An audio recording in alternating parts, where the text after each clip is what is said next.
διαβάσουμε τη σελίδα 250, σελίδα 250, από το βιβλίο Κριτές για το κεφάλαιο ΙΓ, 13 κεφάλαιο. Nous allons lire à partir du livre des Juges, chapitre 13.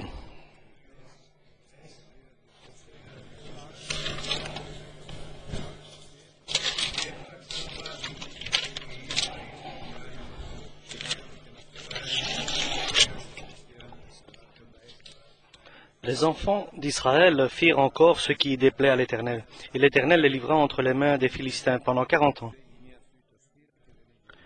Il y avait un homme de Tsoréa, de la famille de Danite, et qui s'appelait Manoach. Sa femme était stérile, et n'enfantait pas.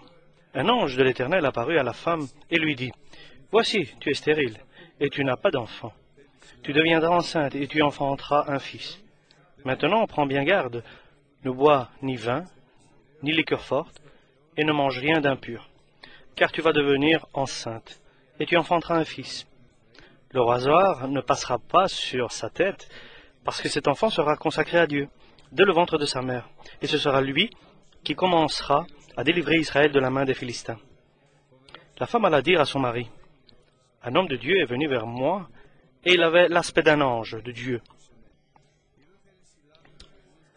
Un aspect redoutable. Je ne lui ai pas demandé d'où il était, et il ne m'a pas fait connaître son nom. Mais il m'a dit, tu vas devenir enceinte, et tu enfanteras un fils. Et maintenant ne bois ni vin, ni liqueur forte, et ne mange rien d'impur, parce que cet enfant sera consacré à Dieu dès le ventre de sa mère jusqu'au jour de sa mort. Manoach fit cette prière à l'Éternel. Ah Seigneur, que l'homme de Dieu que tu as envoyé vienne encore vers nous, et qu'il nous enseigne ce que nous devons faire pour l'enfant qui naîtra. Dieu exauça la prière de Manoach, et l'ange de Dieu vint encore vers la femme. Elle était assise dans un champ, et Manoach, son mari, n'était pas avec elle. Elle courut promptement donner cette nouvelle à son mari, et lui dit, « Voici l'homme qui était venu l'autre jour vers moi m'est apparu. » Manoach se leva, suivit sa femme, alla vers l'homme, et lui dit, « Est-ce toi qui as parlé à cette femme ?» Il répondit, « C'est moi. » Manoach dit, « Maintenant, si ta parole s'accomplit, que faudra-t-il observer à l'égard de l'enfant, et qui aura-t-il à faire ?» L'ange de l'Éternel répondit à Manoach, « La femme s'abstiendra de tout ce que je lui ai dit. Elle ne goûtera d'aucun produit de la vigne, elle ne boira ni vin ni liqueur forte, et elle ne mangera rien d'impur. Elle observera tout ce que je lui ai prescrit. » Manoach dit à l'ange de l'Éternel, « Permets-nous de te retenir et de t'apprêter un chevreau. » L'ange de l'Éternel répondit à Manoach, « Quand tu me retiendrais, je ne mangerai pas de ton mets, mais si tu veux faire un holocauste, tu l'offriras à l'Éternel. » Manoach ne savait pas que ce fut un ange de l'Éternel. Et Manoach dit à l'ange de l'Éternel, « Quel est ton nom, afin que nous te rendions gloire quand ta parole s'accomplira ?» L'ange de l'Éternel lui répondit, « Pourquoi demandes-tu mon nom? Il est merveilleux. » Manoach prit le chevreau et l'offrande et un sacrifice, et fit un sacrifice à l'Éternel sur le rocher. Il s'opéra un prodige pendant que Manoach et sa femme regardaient. Comme la flamme montait de dessus l'autel vers le ciel, l'ange de l'Éternel monta dans la flamme de l'autel. Et à cette vue, Manoach et sa femme tombèrent face contre terre. L'ange de l'Éternel n'apparut plus à Manoach et à sa femme. Alors Manoach comprit que c'était l'ange de l'Éternel. Et il dit à sa femme, « Nous allons mourir, car nous avons vu Dieu. » Sa femme lui répondit, « Si l'Éternel eût voulu nous faire mourir, il n'aurait pas pris de nos mains l'holocauste et l'offrande. Il ne nous aurait pas fait voir tout cela, et il ne nous aurait pas maintenant fait entendre pareille chose. » La femme enfanta un fils et lui donna le nom de Samson. L'enfant grandit, et l'Éternel le bénit.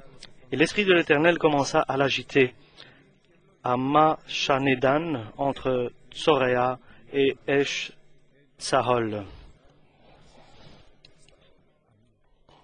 Amen. Le peuple d'Israël maintenant est dans la terre promise, là où il devait être, où il devait bénéficier de la présence de Dieu, jouir de la présence de Dieu, et la gloire de Dieu, et la grâce de Dieu, et sa bonté. Et qu'il bénéficie sa vie naturelle et la vie spirituelle. Parce que sont arrivés là où Dieu les a apportés, les a dirigés, les a emmenés. Et Dieu a une proposition et il a aussi un projet. Et le projet de Dieu, le dessein de Dieu est de guider la personne qui accepte Dieu, bien sûr, et qui accepte ses préceptes, de le guider vers un endroit de bénédiction, parce qu'il nous a destinés à la bénédiction. Et les projets de Dieu sont très bons pour nous. Et le projet de Dieu a des relations avec la vie personnelle de chacun, avec la vie familiale de chacun, mais enfin a une relation avec comment l'homme va être utilisé par Dieu dans son service, pour son service à Dieu. Et cela ne dépend pas de nos capacités ou de notre force, mais Dieu est celui qui sait et qui peut donner, augmenter, fortifier, et d'utiliser et de glorifier, et de bénir. Mais le peuple d'Israël,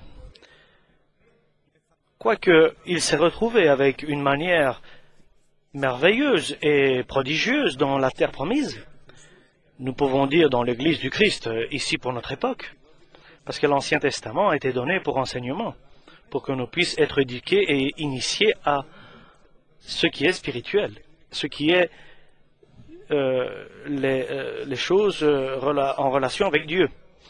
Donc nous sommes arrivés jusque-là, et si nous regardons en arrière, combien de temps? Autant de temps qui est passé, chacun est venu ici avec un grand projet et avec beaucoup de miracles. Mais ici, ça ne s'arrête pas, le chemin ne s'arrête pas ici, mais il continue. Mais comment l'homme passe son temps dans la présence de Dieu? Cela ne dépend pas de Dieu, mais cela dépend de la personne lui-même, de elle-même. Et combien elle peut être joyeux, heureux dans l'Église, dans le royaume de Dieu, dans la justice de Dieu, cela ne dépend pas de Dieu, parce que Dieu désire que nous tous, nous soyons dans la totale bénédiction. Au-delà de toute notre capacité. Mais nous sommes tous pas à ce stade-là, parce que le Seigneur désire que nous soyons comme ça, et nous établir comme ça. Et le peuple d'Israël, dans la terre promise, là où il y avait l'attente d'assignation, et chacun pouvait approcher Dieu, donc l'attente où venait Dieu se présenter,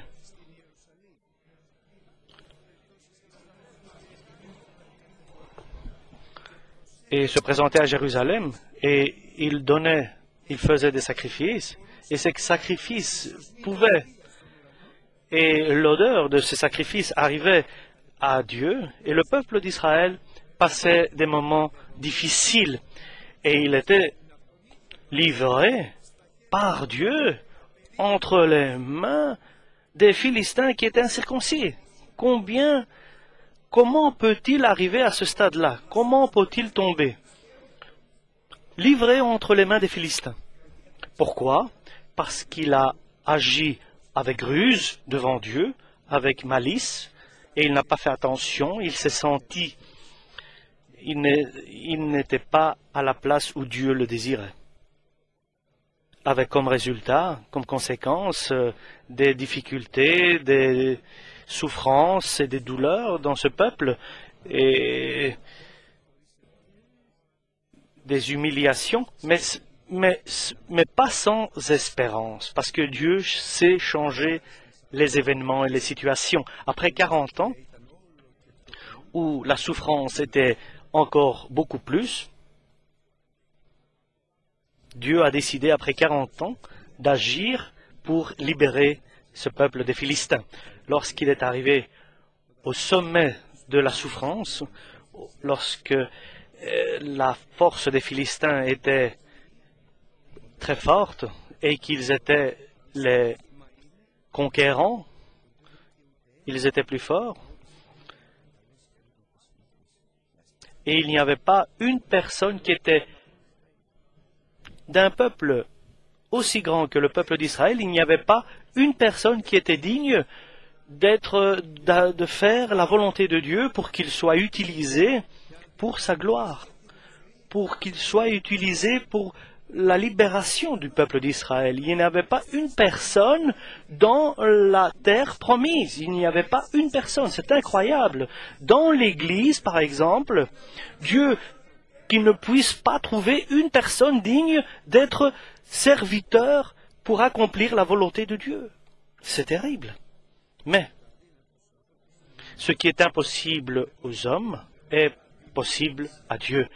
Il va créer s'il ne trouve personne digne de faire la volonté de Dieu. Est-ce qu'il peut trouver une solution dans ta vie? Oui, il va la créer, cette solution dans ta vie.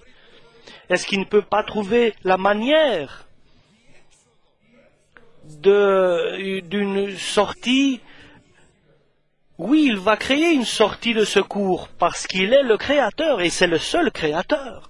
C'est pour cela l'homme de Dieu ne peut pas être dans le désespoir et il ne peut pas abandonner sa confiance en Dieu. Et même dans n'importe quelle situation il peut se trouver, et même si c'est à cause de sa propre démarche et ses propres fautes, Dieu trouve la manière de libérer et de sauver, de guérir et d'aider et de faire du bien à l'homme. C'est pour cela qu'il a cherché, il a trouvé Manoach. Il n'était pas la personne adéquate pour l'œuvre du Seigneur. Manoé n'était pas la personne idéale pour l'œuvre du Seigneur, mais sa femme était idéale. Pour que se fasse l'œuvre du Seigneur, il y a besoin, la foi d'abord, la fidélité en ses paroles, en deuxièmement, la foi et une totale obéissance à sa parole. Et c'est pour cela que Dieu, il envoie son ange à la femme de Manoach, parce que de là va commencer la solution du problème. Pas la solution de Manoach et de sa famille, mais la solution de Manoach et de sa famille et tout le peuple d'Israël en même temps. Et nous remercions le Seigneur des femmes qui sont agréables à Dieu ici à l'Église. Et nous prions pour qu'elles soient encore meilleures devant Dieu. Et nos femmes, qu'elles prient pour que Dieu fasse que leur mari soit encore meilleur et agréable à Dieu. Et donc l'ange de Dieu vient vers la femme de Manoach et lui dit, tu es stérile, tu ne peux pas enfanter. Et Dieu l'a laissée comme ça stérile, la femme de Manoach. Parce qu'il fallait que vienne le moment où Dieu va faire son œuvre. Et l'œuvre du Seigneur vient après beaucoup de difficultés et de souffrances. Parce que dans ces souffrances, l'homme se rabaisse, il devient petit et il trouve grâce aux yeux de Dieu. Et la femme de Manoach était une femme qui était qui vivait dans l'humilité. Elle était très, très bas, elle était très rabaissée.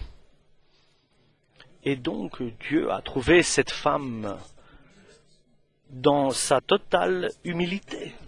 Et il lui a dit, tu es stérile et tu ne peux pas tu ne peux pas enfanter, mais il lui a dit, fais attention.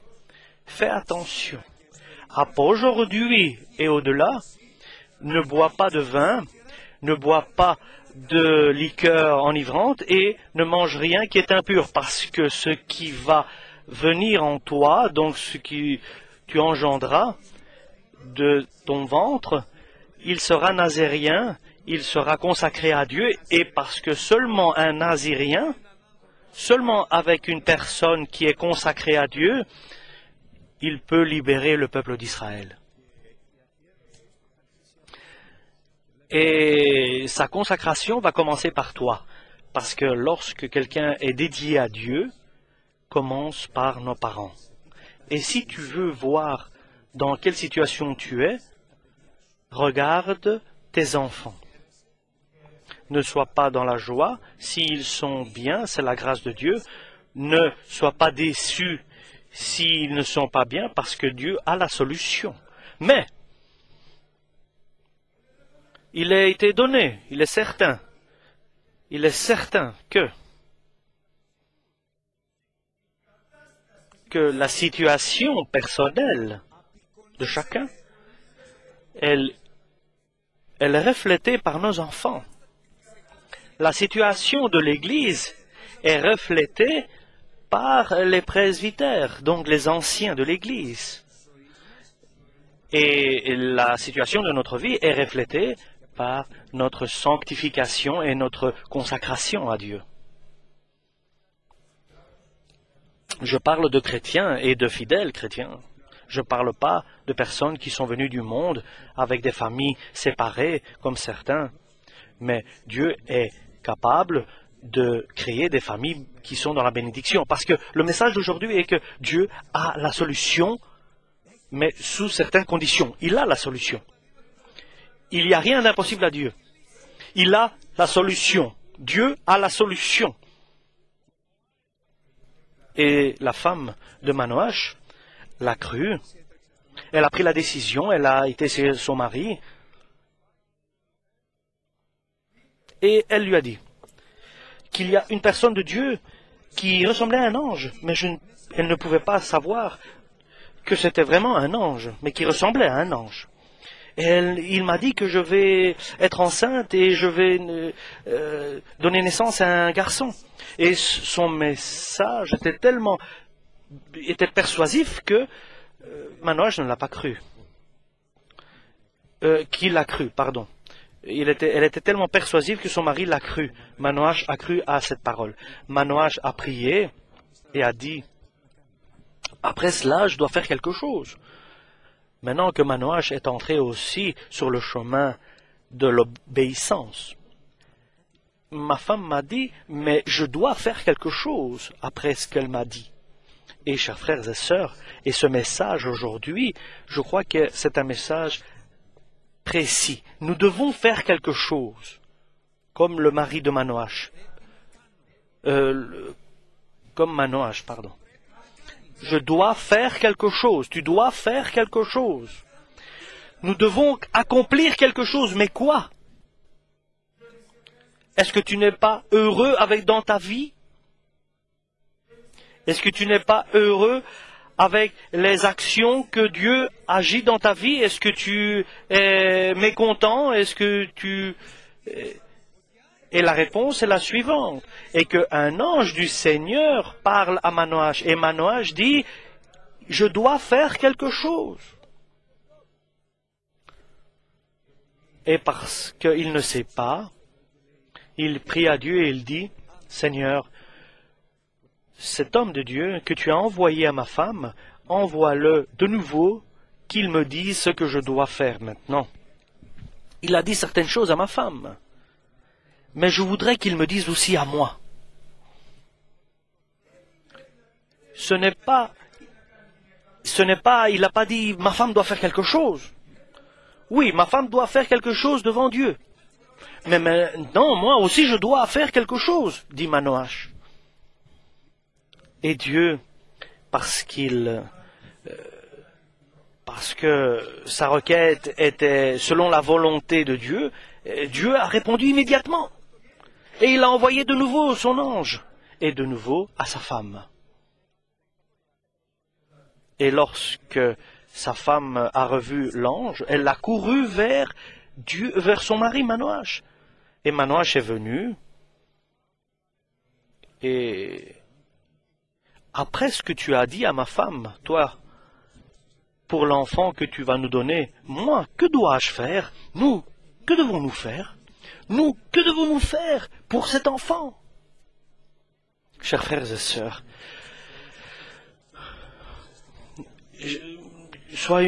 que le Seigneur nous donne cette flamme dans notre cœur, que devons-nous faire pour notre enfant? Que devons-nous faire pour mes enfants? Que dois-je faire, moi et ma femme? Que doit faire ma femme? Que dois-je faire moi? Que dois-je faire? Que nous devons faire pour que viennent les promesses de Dieu dans notre vie? Et l'ange de Dieu, avec simplicité, parce que nous, souvent, nous viennent des pensées et nous imaginons certaines choses, mais l'ange de Dieu, avec simplicité, ce que j'ai dit à ta femme, c'est ce que vous allez faire. Donc, à partir d'aujourd'hui, ta femme, puisqu'elle va enfanter dans ces jours-ci, et Dieu prépare une œuvre merveilleuse, et au peuple d'Israël, et dans ta famille, et dans l'Église, Samson sera né, ce qui signifie, comme le soleil se lève de l'obscurité et chasse l'obscurité, ça c'est l'œuvre du Seigneur. Et apprend que cet enfant sera naziréen et il n'y aura pas on coupera jamais ses cheveux. Il n'y aura pas il sera totalement consacré à Dieu, à l'œuvre du Seigneur, et Dieu fera une œuvre dans ta vie, Manoach. Et Manoach a compris. Mais il n'avait pas compris que c'était un ange du Seigneur, mais Manoach a dit, l'homme de Dieu, de l'inviter, parce qu'il n'avait pas compris qu'il était un ange, il lui a invité. L'ange lui a dit, écoute, ne prépare rien, mais ce que tu vas préparer, c'est un sacrifice vers Dieu. Et Dieu a permis cela pour que Manoach comprenne que celui qui parle maintenant, ce n'est pas un homme, mais c'est un ange du Seigneur. Il a fait un miracle. Et l'autel de sacrifice a pris feu lorsqu'ils ont mis l'holocauste, donc l'animal, sur l'autel des sacrifices. Et dans le feu, l'ange a été vu par Manoach et sa femme. Et après est né est né Samson de Manoach et de sa femme. Et sa femme n'a pas bu de vin, ni de liqueur enivrante, elle n'a rien mangé d'impur, jusqu'au jour où est né son fils, et lorsque son fils est né, il n'a jamais coupé ses cheveux. Et Manoach et sa femme bénéficiaient une exception dans la terre promise, c'est-à-dire la bénédiction de Dieu dans leur vie. Et le peuple d'Israël continuait son chemin. Mais maintenant, Dieu a créé une famille qui est une exception. Et l'exception est l'obéissance et la consécration et la dédicace. Et Dieu prend plaisir aux exceptions. Il avait une exception dans la terre d'Égypte, c'était la terre de Yésen, où il y avait la bénédiction. Il fait des exceptions, Dieu.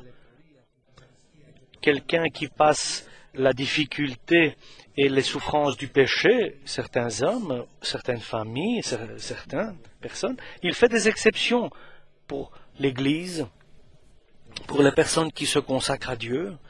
Il libère tous ceux qui sont dans la totale obéissance, sachant que ce qui reflète un instant dans la vie, dans sa vie, de son entourage et de sa famille et de sa fertilité, Dieu peut changer et de faire une œuvre parfaite.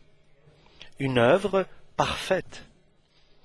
Seulement, à une condition, c'est de comprendre qu'est-ce que nous devons faire. Qu'est-ce que nous devons faire? Amen. Alléluia.